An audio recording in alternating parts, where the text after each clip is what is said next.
know, oh, okay. I messed up.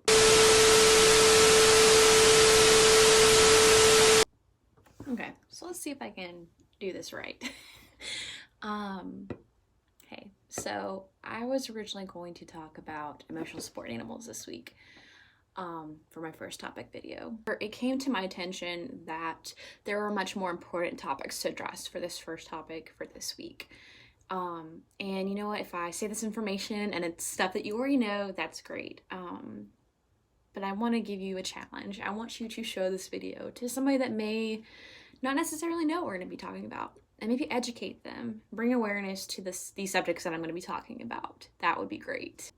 Regardless, let's get started. So today I will be talking about sex and gender, the differences, the relationship between them, and all the information that's smack dab in between all of that. A lot of people tend to get sex and gender confused or may use the terms interchangeably, which isn't necessarily wrong, but is incredibly invalidating to people that may not identify with those terms specifically. So it's important to know the difference, and I will get into this a little bit later.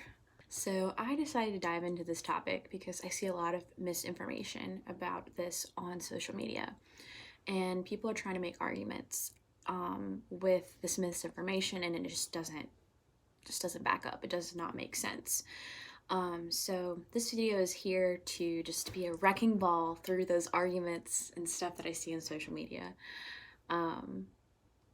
There's just a lack of general awareness about this topic, and I thought it would be a good idea to use this as my first topic video for this week. In no way am I a biologist or have a biology degree. I have 2 counseling and psychology degrees, and yes, we did go over gender and sex, but if you want more detailed descriptive information, I highly suggest looking into the research. This is just going to be basic information, I promise you. Okay, so we're going to talk about sex. So sex is the sexual characteristics and their differences between males and females. Females are XX chromosomes, while males are XY chromosomes. However, with that said, there are 2 variations of these combinations, which is XXY and XXX. These are correlated to genetic disorders such as Turner syndrome. You can look that up in your own time. I'm not going to go too in depth about it. But they are, a mixture, that sounds bad, like a mixture of the chromosomes which correlate to secondary sex characteristics such as males having breast tissue or females having broader shoulders and a deeper voice. Also to note, intersex, which is having a combination of the reproductive system of males and females. So it's 1 in 1,500 births, so that's pretty common, but it used to be said that it was not as common and that it was actually rare. So there are 4 different types of intersex. So 46XX intersex, 46XY intersex, true gonadal intersex, complex undetermined intersex. They all are different, and I'm not going to get into the depths of how different they are, but I would definitely look more into it because it is very interesting to see that there are different combinations of intersex.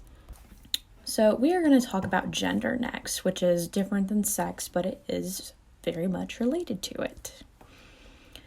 Gender refers to the roles of a man or a woman in society.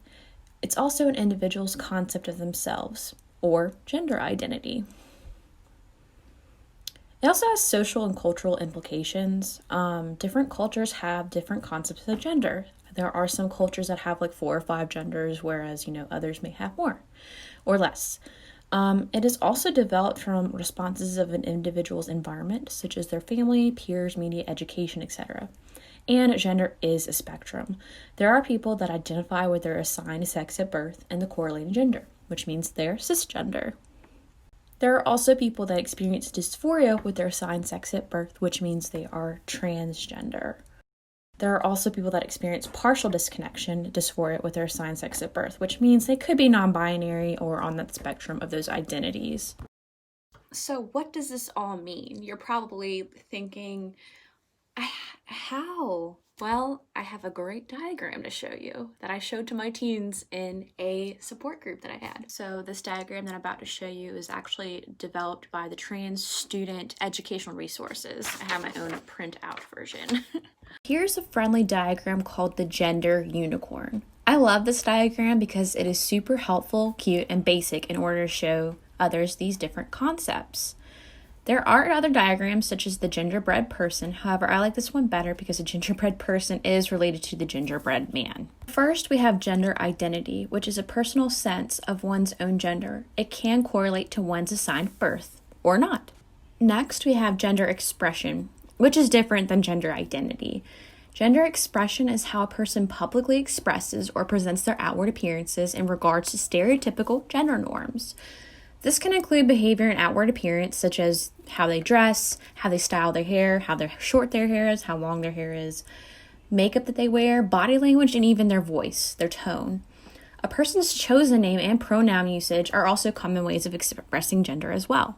Then we have sex assigned at birth. All the reproductive parts someone has and how that is categorized as female, male, intersex, or other. This diagram also shows physical and emotional attraction as well, because people get sexuality and gender confused too. There are two separate spectrums for sexual and emotional attraction because there are some sexualities, or lack of sexual attraction, in some individuals, and we need to be inclusive of them as well. So what I want you to do first is I want you to take a second and look at the gender unicorn. If you need to print it out, go ahead. If you're just going to pause the video and just kind of make a mental note of it, that's cool too. I want you to decide where you're at on the unicorn spectrum. And it might be kind of hard at first to really think about where you're at on these spectrums.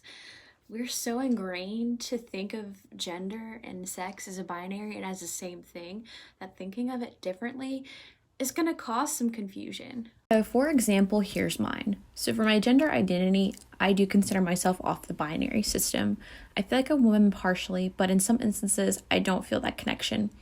Some individuals would categorize that as a non-binary demi-girl, but I just consider myself non-binary. As for my gender expression, I am all over the place and a bit of a gender non-conformist. I love makeup, dresses, and skirts, but I also love button-ups, suits, and traditionally masculine things. I take it day by day, but I am a mess, I will say that. I am assigned female at birth, and as for sexual and emotional attraction, I lean slightly more towards women and people off the binary, with men following shortly behind. I am bisexual. So the gender unicorn shows us that there's so many different varieties of how to be a person. You can be a masculine woman, you can be a feminine man, you can be an androgynous individual, you can be whoever you want to be, regardless of what society says. It shouldn't fucking matter, first of all. Separating gender and sex is not a new concept. In fact, there are many different cultures around the world that recognize 3 and 4 and even more gender variations. For example, we have the Hijiras in India, the Two-Spirited People of Native American culture, the La Muxe in Mexico, and the Bakla in the Philippines. So like I said, these aren't brand new concepts by Western culture.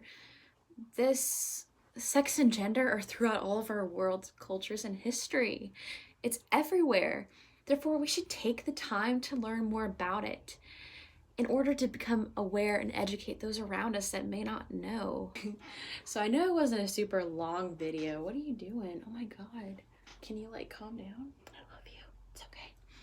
So I know it wasn't a super long video, but I really just wanted an introduction to sex and gender just so you could send it to people so that they could get a basic understanding and maybe they would go off on their own way and do some more search for research so they could understand the topics better. Next week I have no idea what I'm going to be talking about. Maybe I'll finally get to emotional support animals. We'll see. Macchiato says bye and fuck the gender binary. Everybody can be what they want to be, right, Macchiato? Yes, we can. Bye. Before you click off this video, you should totally stream Dynamite by BTS. It is a whole bop and has beaten so many records and continues to do so. Look it up on YouTube, check it out on Spotify, and download it on Apple Music. Thank you.